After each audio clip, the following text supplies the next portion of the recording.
इस टॉपिक में हम देखते हैं सॉलिड एंगल।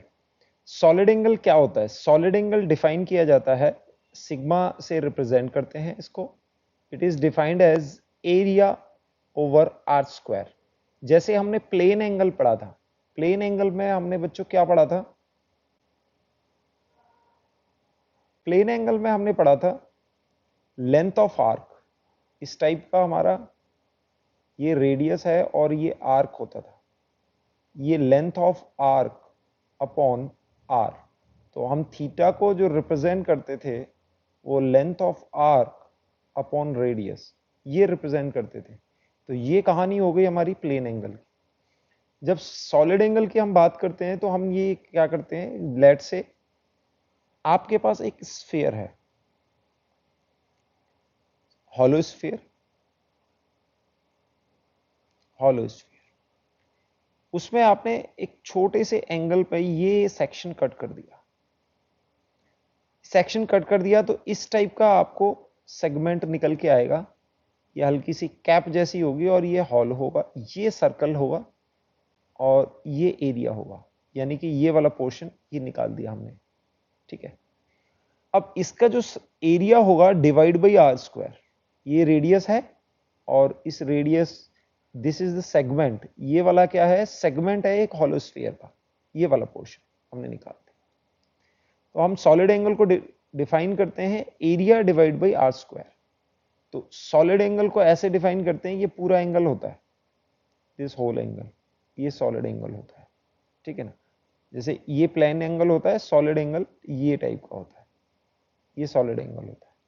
ठीक है, अब इससे हम कभी एरिया अगर हमने निकालना हुआ, इससे कभी हमें एरिया निकालना हुआ तो हम क्या करते हैं, आर स्क्वायर को सॉलिड एंगल से मल्टीप्लाई कर दें तो सिग्मा इंटू आर स्क्वायर हमें एरिया मिल जाएगा।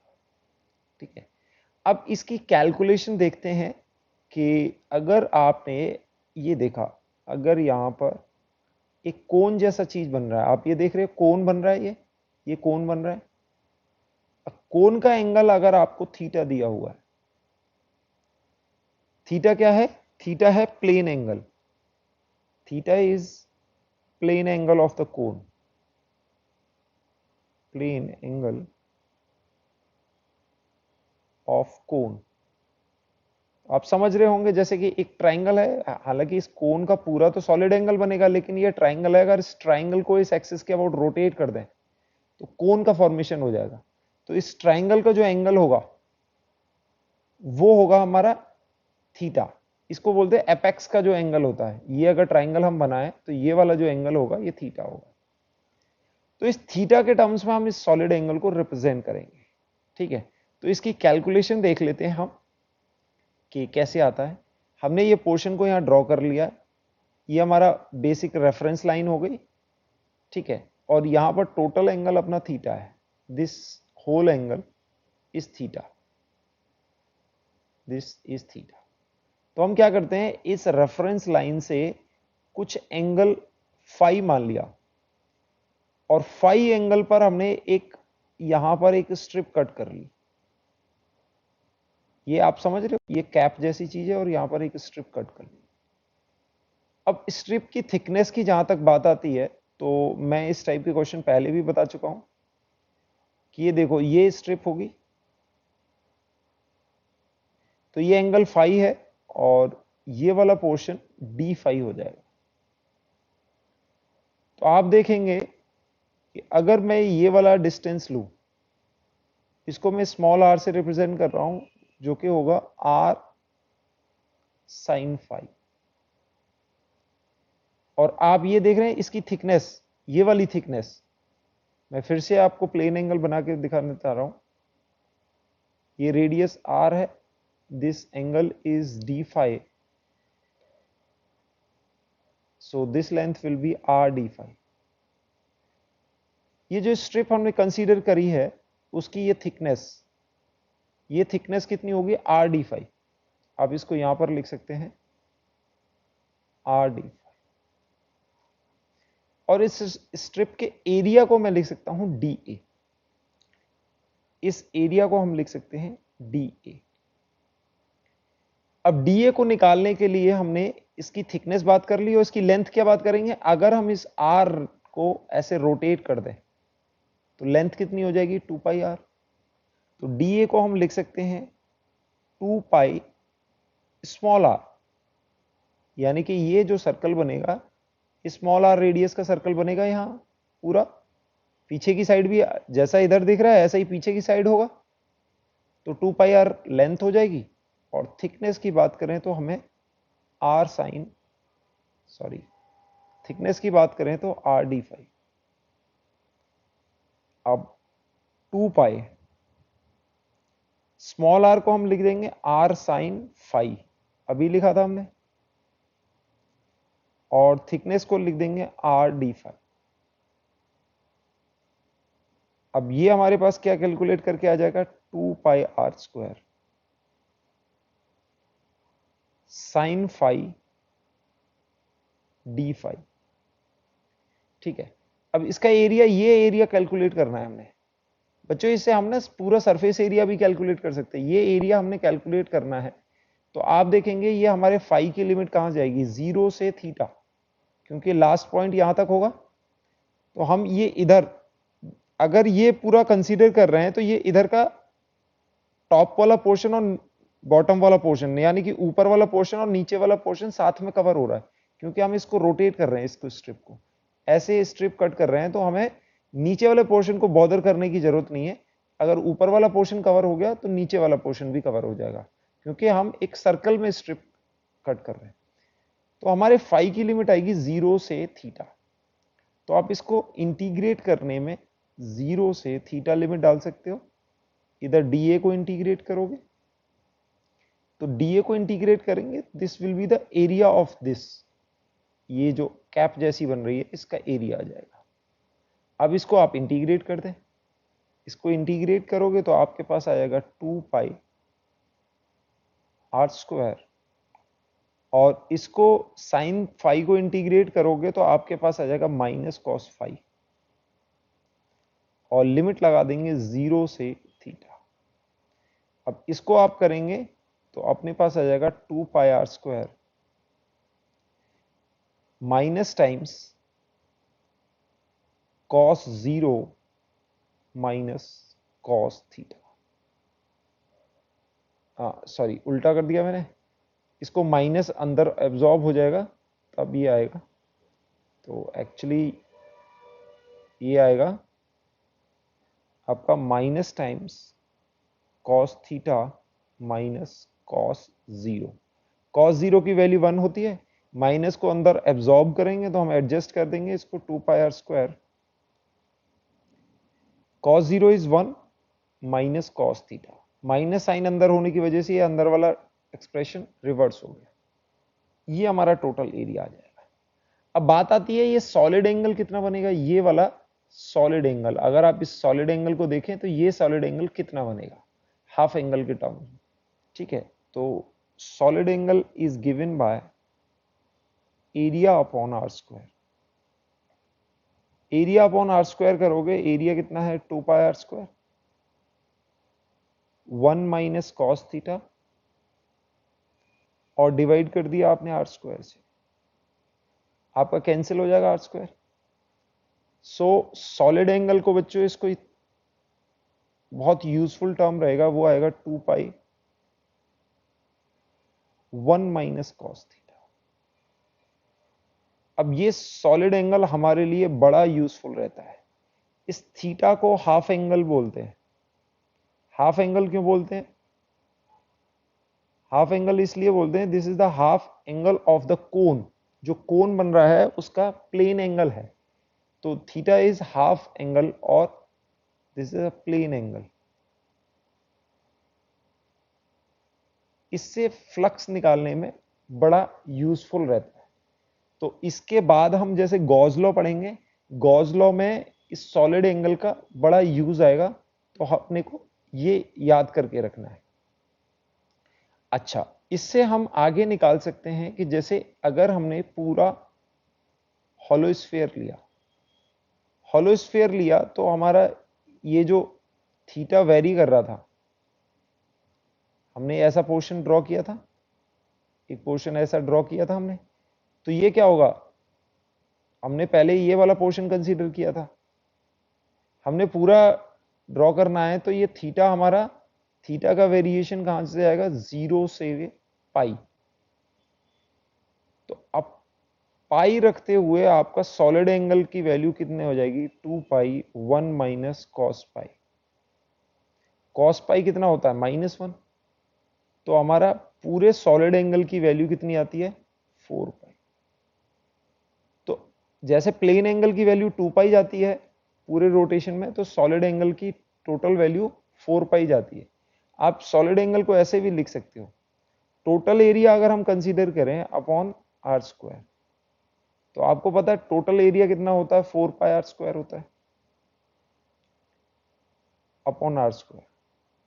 आपको सॉलिड एंगल पता है तो आप उससे एरिया निकाल सकते हो, तो यहां से भी 4 पाई आ सकते, ठीक है ना। किसी का अगर सॉलिड एंगल पता है तो आप एरिया को कैलकुलेट कर सकते हो सीधा, solid angle into r square, ठीक है। और इससे जैसे आपको कुछ भी ऐसे दे दिया, कोन दे दिया, कोन के ऊपर ये बना दिया, ठीक है, ये वाला पोर्शन बना दिया आपका, इसका एरिया निकालना है, और इस टाइप का क्वेश्चन बन गया, ये एंगल लेट से आपको 30 डिग्री दिया हो, अब कोई इसका एरिया पूछे आपसे, ये आर दिया होगा, तो पहले तो हम इसका सॉलिड एंगल निकाल सकते हैं। सॉलिड एंगल बच्चों कितना होगा, 2 पाई 1 माइनस कॉस 30, ठीक है। और एरिया कितना होगा, solid angle into r square. Solid angle है 2 pi r square, 1 minus cos 30, cos 30 की वैल्यू होती है √3/2। तो ये आप इसकी हेल्प से एरिया भी निकाल सकते हो, अदरवाइज इसका एरिया आपको इंटीग्रेट करके फिर से निकालना पड़ता, तो आपका ये इंटीग्रेशन में काफी आपका एफर्ट रिड्यूस कर देगा। तो ये बहुत ही इंपॉर्टेंट कंसेप्ट है। गॉस लॉ, गॉस लॉ बच्चों क्या कहता है, ये बहुत ही इंपॉर्टेंट कंसेप्ट है। गॉस लॉ काफ़ी जगह हमें इलेक्ट्रिक फील्ड निकालने में और इलेक्ट्रिक फ्लक्स निकालने में काफ़ी स्ट्रॉन्ग लॉ माना जाता है इलेक्ट्रोस्टैट के अंदर, तो इसको थोड़ा सा बहुत इंपॉर्टेंस देके हम पढ़ेंगे।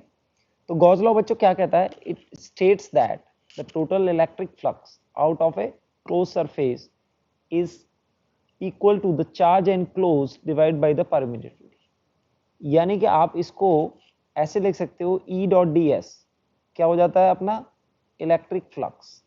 अब इसको इंटीग्रेट करते हैं, टोटल इंटीग्रेट करते हैं, और ये ऐसे करके हम क्लोज बनाते हैं, तो ये पूरे सरफेस पर इंटीग्रेट करने के बाद equals to the charge enclosed sigma of Q enclosed divide by the permittivity epsilon naught. अगर वैक्यूम है तो एप्सिलॉन नॉट। यानी कि आपके पास बहुत सारे चार्ज प्रेजेंट है, Q1 Q2 Q3 Q4 late से Q5। अब आपने एक ऐसा सरफेस ले लिया, आपने ऐसे सरफेस ले लिया कुछ, आप चाहते हो कि इसके थ्रू कितना फ्लक्स जा रहा है, इसके थ्रू कुछ फ्लक्स जा रहा होगा बाहर, ठीक है ना। तो इसके थ्रू जो फ्लक्स जाएगा, तो गॉस लॉ के अकॉर्डिंग बोलते हैं कि flux through this area total closed surface. आपने इसमें ये देखना है कि it is through a close surface, ठीक है ना। क्लोज सरफेस में चार्ज एनक्लोज्ड, ठीक है ना। तो ये ऐसा ओपन सरफेस के लिए नहीं बात करता है, ये total flux through a close surface पे बात करता है। पहली चीज अगर हम इसको नोट करें तो पहला बात करेगा ये क्लोज सरफेस के लिए सिर्फ, ठीक है ना, क्लोज सरफेस। तो total flux through this close surface, जो हमने ये सरफेस ड्रॉ किया है, तो it will be equals to the flux total will be charge enclosed. Enclose charge कितने होंगे, Q1 Q2 and Q3 divide by epsilon, ये फ्लक्स हो जाएगा, ठीक है। अब ये E डॉट डी एस का इंटीग्रल होता है, E dot d s ds क्या है यहाँ पर? Elemental surface. इसको dA भी लिखते हैं हम, कई बार ds भी लिख सकते हैं। और ये ऐसे सर्कल बनाने का मतलब है कि हम इसको इंटीग्रेट कर रहे हैं पूरे सरफेस पर। It means we are integrating through a closed surface. ये सर्कल बनाने का ये मतलब होता है कि we are integrating over a close surface. नीचे स्पेसिफिकली हम सरफेस कई बार लिख देते हैं, कई बार एस भी आपको मिल जाएगा, ऐसा लिखा हुआ मिल जाएगा एस। ये it means we are integrating over the close surface. तो यहाँ पर टोटल फ्लक्स आएगा charge enclose by epsilon naught. अच्छा, इस टर्म में ये जो ई आपको दिख रहा है, ये ई क्या है? E electric field due to, अब ये इलेक्ट्रिक फील्ड क्या है? Due to all charges, due to all charges. यहां पर electric field net electric field है, इसको आप नेट इलेक्ट्रिक फील्ड भी बोल सकते हो। नेट इलेक्ट्रिक फील्ड क्या होगा? अब इस इलेक्ट्रिक फील्ड में कंट्रीब्यूशन सबका, सारे चार्जेस का आएगा, बट फ्लक्स जो आएगा LHS में जो इलेक्ट्रिक फील्ड है, this is the E net, और RHS में जो चार्ज आए वो सिर्फ एनक्लोज चार्ज आएंगे। ठीक है ना? इसका हम थोड़ा सा बाद में एक्सप्लेनेशन देखेंगे कि बाहर के चार्जेस की वजह से जो फ्लक्स है उसमें कोई कंट्रीब्यूशन नहीं आता है। ठीक है ना? ई डॉट डी एस, देखो इलेक्ट्रिक फील्ड अगर किसी पॉइंट पे निकालोगे, ये सरफेस पर इलेक्ट्रिक फील्ड निकालोगे, तो यहां पर सारे चार्जेस का कंट्रीब्यूशन आएगा। हमने प्रिंसिपल ऑफ सुपरपोजिशन में देखा था। बट फ्लक्स में क्या आएगा कि flux due to Q5 and Q4 zero हो जाएगा। ठीक है? तो इस लॉ को हमने बहुत अच्छे से जानना है, इसकी बहुत ज्यादा यूज है और एप्लीकेशन होगी। जैसे अगर हम flux through a close surface निकालें, flux through a close surface, close surface. So let's say we have a closed surface over here and no charge, and we have only one charge over here, एक ही charge है। ठीक है? तो आप Gauss law से आप ये electric field lines कुछ ऐसी बनेंगी, रेडियल आउटवर्ड। ठीक है? रेडियल आउटवर्ड बनेंगी। अब मैंने आपको बताया था कि एरिया वेक्टर आप देखोगे कि area vector will be closed area के लिए डायरेक्टेड आउटवर्ड।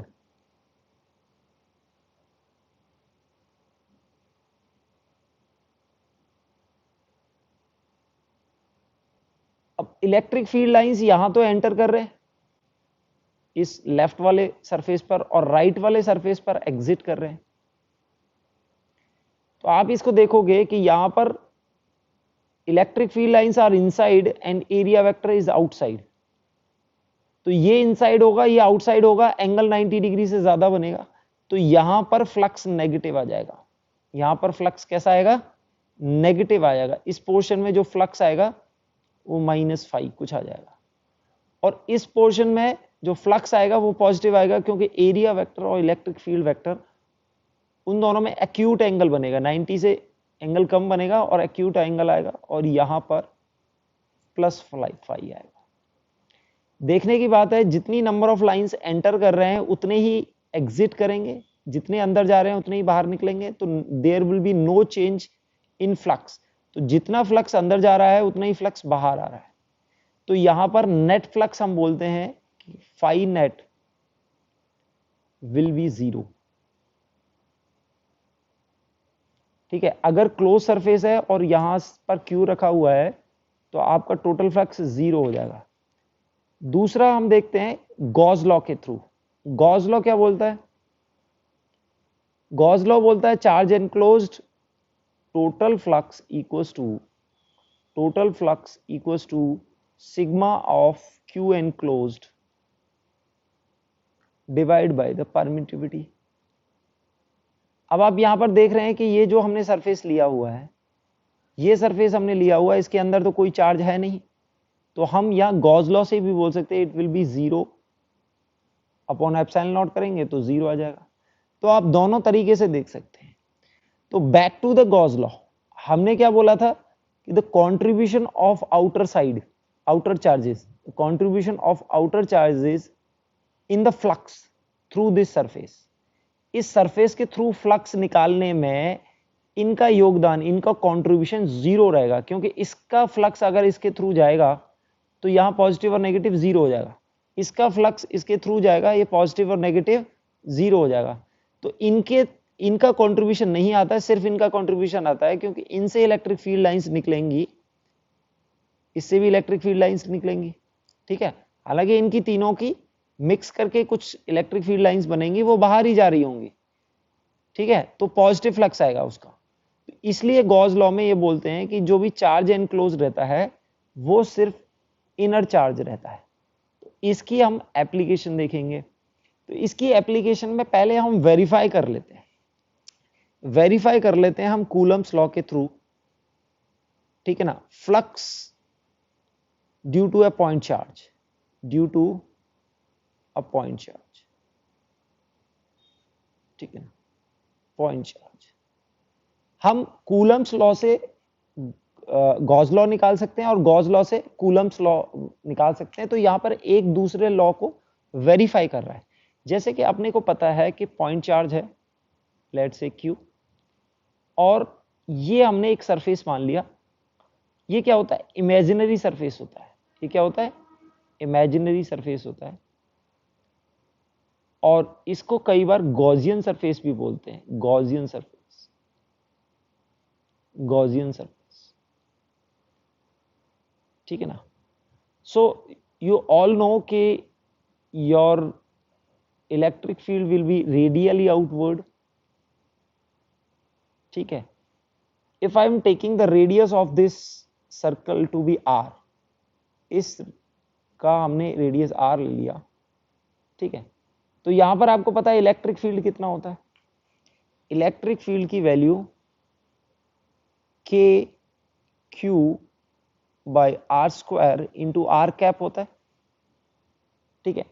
अब हमारा एरिया वेक्टर, आप ये देखोगे कि एरिया वेक्टर भी r कैप के डायरेक्शन में होगा। मैंने आपको बताया था क्लोज सरफेस के लिए पॉइंटेड आउटवर्ड होता है, तो हम इसको dA इंटू r कैप लिख सकते हैं,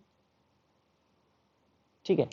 हम फ्लक्स निकालने में dA इंटू r कैप निकलेंगे। लेट से हम फ्लक्स निकालते हैं, तो हमारा फ्लक्स क्या हो जाएगा, हम dA को लिख देते हैं, area vector dA equals to dA vector into r cap, small area vector आ गया है, ठीक है। हम एरिया वेक्टर को ऐसे लिख देंगे। तो टोटल फ्लक्स को हम क्या लिखेंगे, E dot dA, dA vector, ठीक है, ये dA वेक्टर लिख देते हैं। सो E की वैल्यू हमारी KQ by r square into r cap dA into r cap. तो r कैप का डॉट करोगे तो 1 हो जाएगा, तो आपको टोटल फ्लक्स क्या मिलेगा, KQ by r square constant है इंटू dA। अब ये this would be the d phi, इसको टोटल इंटीग्रेट करेंगे तो टोटल फ्लक्स आ जाएगा आपको। अब टोटल इंटीग्रेट करने में आपको k की वैल्यू आप रखोगे 1/4 पाई epsilon naught Q upon r square. अब dA को इंटीग्रेट करोगे तो total surface area of this Gaussian surface will be 4 pi r square. अब यहां पर देखेंगे कि 4 पाई r स्क्वायर टोटल कैंसिल हो जाएगा और आपको फ्लक्स मिल जाएगा Q upon epsilon, Q upon epsilon. तो ये क्या हुआ, हमने क्या माना, यहां पर कूलम्स लॉ को मान लिया। देखो ये हमने इलेक्ट्रिक फील्ड जो निकाला था वो कूलम्स लॉ से निकाला था, ये कूलम्स लॉ को यूज करते ये इलेक्ट्रिक फील्ड निकाला था। अगर आप गॉस लॉ को ट्रू मान लें, if this is true then it will give you this. कैसे, आप ये देख सकते हैं, ठीक है। आप मान लेते हैं कि flux equals to Q upon epsilon naught. तो हम इससे कूलम्स लॉ को कैसे प्रूव करेंगे, again we will consider a charge Q, okay, और आपने एक सरफेस मान लिया। अब आप देखेंगे कि यहां पर देखो बाई सिमेट्री जो इलेक्ट्रिक फील्ड होगा भाई किसी भी एक डायरेक्शन में नहीं होगा, ये पॉइंट सोर्स है, तो बाई सिमेट्री हर पॉइंट पर ये एक ही पोजीशन बचती है, वो रेडियली आउटवर्ड। तो इलेक्ट्रिक फील्ड वो सिर्फ आउटवर्ड हो सकता है। देखो हम किसी डायरेक्शन में यहां मानेंगे, ठीक है ना, तो ये यूनिक डायरेक्शन नहीं होगी, तो यहां पर ये इस डायरेक्शन में होगा, यहां पर इस डायरेक्शन में होगा, तो ये रोटेशन बन जाएगा। तो यहां पर अगर हम देखते हैं ये पॉइंट चार्ज है, तो ये बाई सिमेट्री हम देखेंगे हर पॉइंट पर सिमेट्रिकल होना चाहिए, it will be radially outward. तो आपका इलेक्ट्रिक फील्ड कैसा होगा, रेडियली आउटवर्ड। तो हम यहां पर मान लेते हैं कि भाई ई होगा, ये आर डिस्टेंस है, तो यहां पर भी ई होना चाहिए, क्योंकि these points are, this point and this point is symmetrical, तो सारे पॉइंट्स पर कांस्टेंट होगा ई। तो हम मान लेते हैं कि भाई इलेक्ट्रिक फील्ड है ई, अपने को पता नहीं है क्या है, ठीक है। तो हम फ्लक्स को बोल सकते हैं flux is E dot D A equals to Q enclosed upon epsilon. हमने डीए वेक्टर को हम लिख सकते हैं, डीए वेक्टर को हम लिख सकते हैं कुछ डीए इंटू आर कैप, और ई वेक्टर हमने बोला है ई नॉट, कुछ E naught into r cap, तो इसको हमने लिख दिया E naught into r cap dot product of d A into r cap, vector form में लिखा है हमने। देखो हमने यहां पर कोई भी सरफेस एरिया मानेंगे तो इसके परपेंडिकुलर कहां जाएगा, it will be directed outward. मैंने बोला था क्लोज सरफेस जब भी लेंगे हम उसका आउटवर्ड मानेंगे एरिया वेक्टर। तो आर डॉट को करेंगे तो ये 1 हो जाएगा अपॉन एप्सिलॉन। तो एलएचएस हमें क्या देगा, E naught into d A equals to q upon epsilon. अब डीए को आप इंटीग्रेट करेंगे, क्योंकि यहां पर ई नॉट तो हमने कांस्टेंट माना है, it is constant through out this surface, क्योंकि बाई सिमेट्री हम देख सकते हैं every point is symmetrical, so it should have the same electric field in magnitude. तो ई नॉट और डीए की वैल्यू हमारे पास 4 पाई आर स्क्वायर आ जाएगी अपॉन क्यू अपॉन एप्सिलॉन। तो आप यहां से ई नॉट को कैलकुलेट कर सकते हो, ये आ जाएगा Q डिवाइड कर देंगे 4 pi r square epsilon naught, so you will get E naught equals to 1 upon 4 pi epsilon naught Q by r square. तो आप देख सकते हैं इसको KQ बाई आर स्क्वायर भी लिख सकते हो आप। तो आपने गॉस लॉ को ट्रू मानते हुए आपने कूलम्स लॉ वेरीफाई कर देते हैं, और कूलम्स लॉ को ट्रू मानते हुए गॉस लॉ को वेरीफाई कर सकते हैं, तो एक दूसरे से ये लॉ वेरीफाई हो जाते हैं। तो ऐसे हम गॉस लॉ को ट्रीट कर सकते हैं। इसकी आगे भी हमें कई एप्लीकेशन आनी पड़ेंगी, it will be very handy and very convenient for us. Application of Gauss law, Gauss law की एप्लीकेशन देखेंगे, ये हमारे लिए बहुत कन्वीनियंट रहता है ये इलेक्ट्रिक फील्ड निकालने में। जैसे कि हमने इनफाइनाइट वायर का, अगर हम एक इनफाइनाइट वायर कंसीडर कर लें जिसकी चार्ज डेंसिटी लैम्डा, हमने इसका electric field basic Coulomb's law से निकाला था। हम इसको अब गॉस लॉ की एप्लीकेशन से देखेंगे। This is infinite, let's say at a distance r from the wire, यहां पर हमने इलेक्ट्रिक फील्ड निकालना है ए पॉइंट पर। तो इसके लिए सबसे इंपॉर्टेंट होता है कि हम गॉसियन सरफेस कंसीडर करना होता है। अब हम बाई सिमेट्री बोल सकते हैं कि भाई किसी भी पॉइंट पर ये इनफाइनाइट वायर है, तो इससे इलेक्ट्रिक फील्ड डायरेक्टेड अवे होगा, क्योंकि बाई सिमेट्री देखो ये इस डायरेक्शन में नहीं हो सकता, क्योंकि इस डायरेक्शन में होगा तो यहां पर भी इस डायरेक्शन में होगा, यहां पर भी इस डायरेक्शन में होगा, ठीक है ना। फिर यहां पर भी इस डायरेक्शन में होगा, इस डायरेक्शन में होगा या इस डायरेक्शन में होगा, हम नहीं कह सकते। तो यहां पर क्योंकि ये इनफाइनाइट वायर है, हर एवरी पॉइंट इज सिमेट्रिक, तो यहां पे एक यूनिक डायरेक्शन जो बचती है वो डायरेक्टेड अवे बचती है, तो इसलिए आपका इलेक्ट्रिक फील्ड डायरेक्टेड अवे होगा।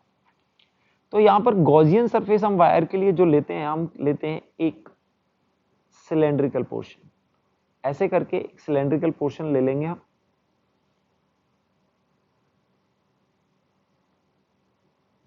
यहाँ पर ये सिलेंड्रिकल पोर्शन मान लेंगे, ठीक है।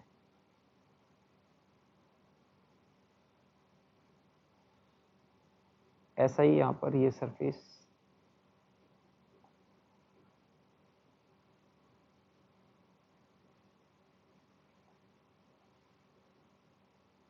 आप ये इसको गॉसियन सरफेस बोल सकते हैं। This is a Gaussian surface which is a imaginary Gaussian.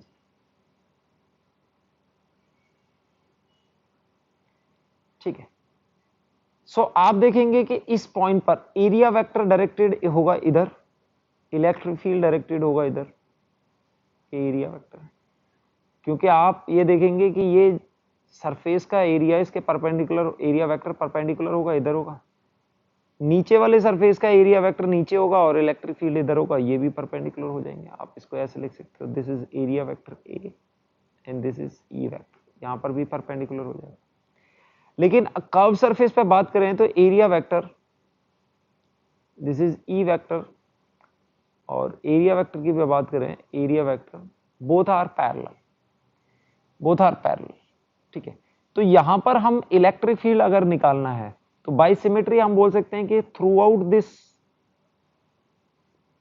The curve surface of this cylinder electric field constant होगा, क्योंकि ये इस पॉइंट के रेस्पेक्ट में सारे पॉइंट्स सिमेट्रिक होंगे, इस लाइन के रेस्पेक्ट में, it is on the axis of cylinder.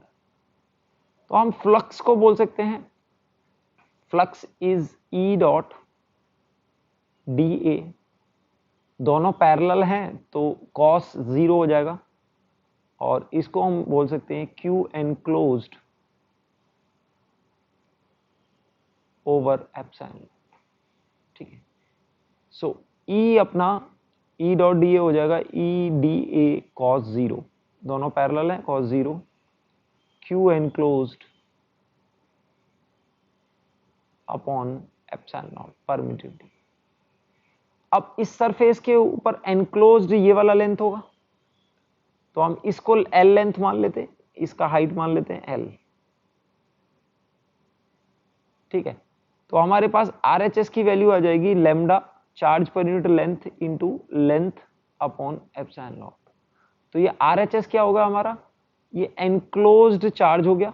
Enclose charge कैसे निकाला है हमने, इसकी linear charge density into length of the cylinder. तो ये चार्ज एनक्लोज्ड होगा इस सिलेंडर के अंदर, इस सिलेंडर के अंदर ये चार्ज एनक्लोज्ड है, तो आरएचएस हमारे आ गया। एलएचएस में हम ई बोलेंगे कांस्टेंट है, और इसका कर्व सरफेस एरिया, बच्चों कर्व सरफेस एरिया हम लिख सकते हैं 2 पाई आर इंटू एल, क्योंकि यहां पर ये हमने निकाला है सिर्फ कर्व सरफेस के लिए। बाकी के थ्रू यहां तो ई डॉट डी ए 0 हो जाएगा, यहां पर भी ई डॉट डी ए 0 हो जाएगा, ठीक है। तो यहां पर ई डॉट डी ए यहां पर नॉन जीरो होगा, तो उसका फ्लक्स लिखते हैं हम। आप ये देखेंगे कि एल एलएचएस से और एचएस से दोनों से कैंसिल हो जाएगा, और आपके पास ई की value 1/2 pi r lambda upon epsilon naught. आप इसको क्या कर सकते हैं, ऊपर नीचे 2 से मल्टीप्लाई कर दें, तो you will get 2 lambda upon 4 pi epsilon naught, r को इधर लिख दिया ई, और 1/4 पाई एप्सिलॉन नॉट को आप के लिख सकते हैं, तो you will get 2k lambda by r. तो ये प्रीवियसली हमने कैलकुलेट किया हुआ है कि इलेक्ट्रिक फील्ड ड्यू टू है infinite long line charge. Gauss law की बस लिमिटेशन ये है कि ये सिमेट्रिक इलेक्ट्रिक फील्ड को ही कैलकुलेट कर सकता है। अगर हमने अनसिमेट्रिक गॉसियन सरफेस कुछ ऐसा मान लिया तो वहां पर इलेक्ट्रिक फील्ड वेरी करेगा, हम ये इंटीग्रेशन से इस साइन को बाहर नहीं निकाल पाएंगे, तो वहां पर ये हमारे लिए लाना बहुत मुश्किल हो जाएगा। तो अगर हमारे पास ये लाइन सेगमेंट होता, इनफाइनाइट लाइन चार्ज ना होता, तो उसके लिए इलेक्ट्रिक फील्ड निकालने के लिए गॉस लॉ हेल्प नहीं करेगा। नेक्स्ट हम देखते हैं, नेक्स्ट हमने देखा था फ्लक्स थ्रू दिस डिस्क। इस डिस्क के थ्रू अगर पॉइंट चार्ज का हमने फ्लक्स देखना है, it is at a distance of a, और इसका रेडियस r है। अगर इसके थ्रू फ्लक्स देखना है, इसके थ्रू हम पहले भी फ्लक्स निकाल चुके हैं, बट यहां पर निकालना इजी रहेगा, क्योंकि हम क्या मानेंगे, ए डिस्टेंस पर एक पूरा ऐसे स्फीयर मान लेंगे, यहां पर इसका हम सॉलिड एंगल ले लेंगे। तो अपने को पता है कि टोटल फ्लक्स 4 पाई एंगल में जो जाएगा वो कितना होगा, Q upon epsilon naught. So we can say for 4 pi angle flux is Q upon epsilon naught. तो अगर इसको हम कुछ सिग्मा एंगल बोलते हैं, तो सिग्मा एंगल के लिए जो हमारा फ्लक्स हो जाएगा वो Q upon 4 pi epsilon naught into sigma, यानी कि हमने 4 पाई से डिवाइड कर दिया है और हमने इस सॉलिड एंगल से मल्टीप्लाई कर दिया। तो इसके थ्रू हमें निकालना हुआ, this is flux through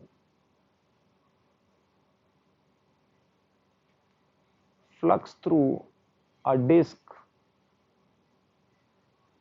due to a point charge।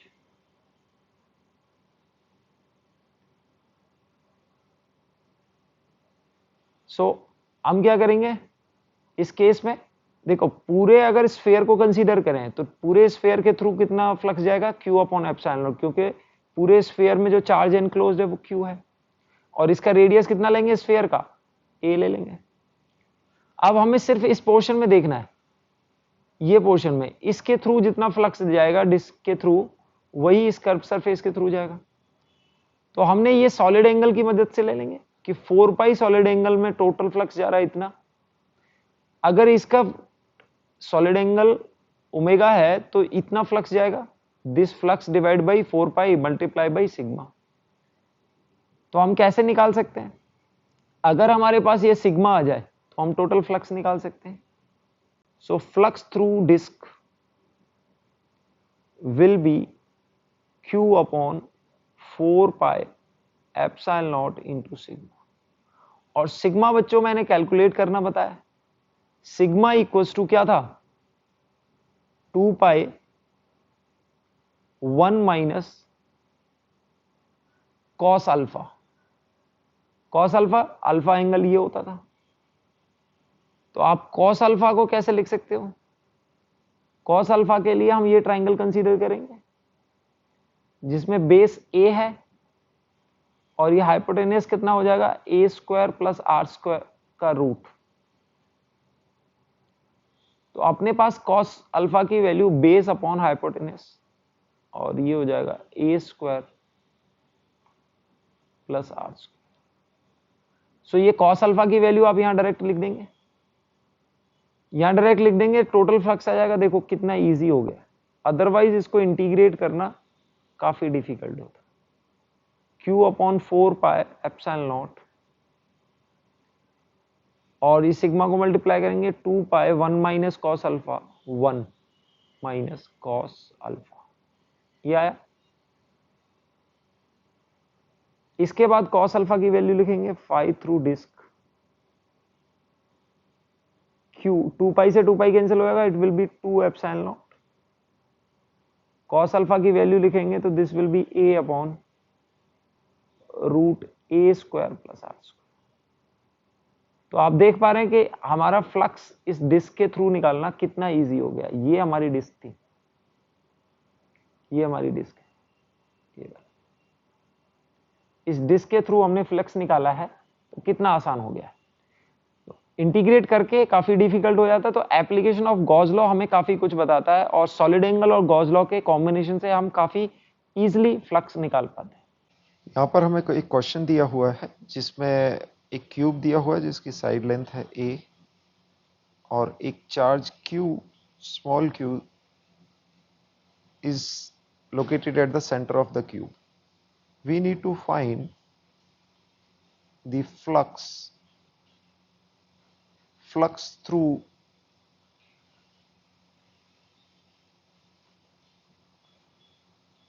a face of a cube. यानी कि हमने एक फेस के थ्रू, जो ये फेस है इसके थ्रू, किसी एक फेस के थ्रू फ्लक्स निकालना है। तो उसके लिए हम क्या करेंगे, वी ऑल नो कि टोटल फ्लक्स होता है, टोटल फ्लक्स कितना होता है, Q अपॉन एप्सिलॉन नॉट। अब बाइसिमेट्री हम कह सकते हैं ये सेंटर पर है, तो टोटल फ्लक्स कहाँ डिस्ट्रीब्यूटेड होगा, सारे डायरेक्शन में जाएगा। तो हम देख सकते हैं इसके कितने फेसेस हैं, 6 फेसेस है। तो हम कह सकते हैं कि टोटल 6 फेसेस से जो फ्लक्स जा रहा है, 6 into flux through one face equals to Q upon epsilon naught. तो flux through one face will be Q upon 6 epsilon naught.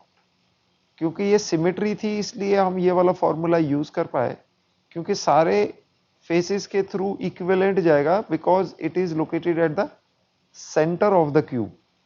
तो यहां पर हम ये सिमेट्री यूज करके ये निकाल सकते हैं कि एक फेस के थ्रू जो फ्लक्स जाएगा वो Q अपॉन 6 एप्सिलॉन नॉट जाएगा।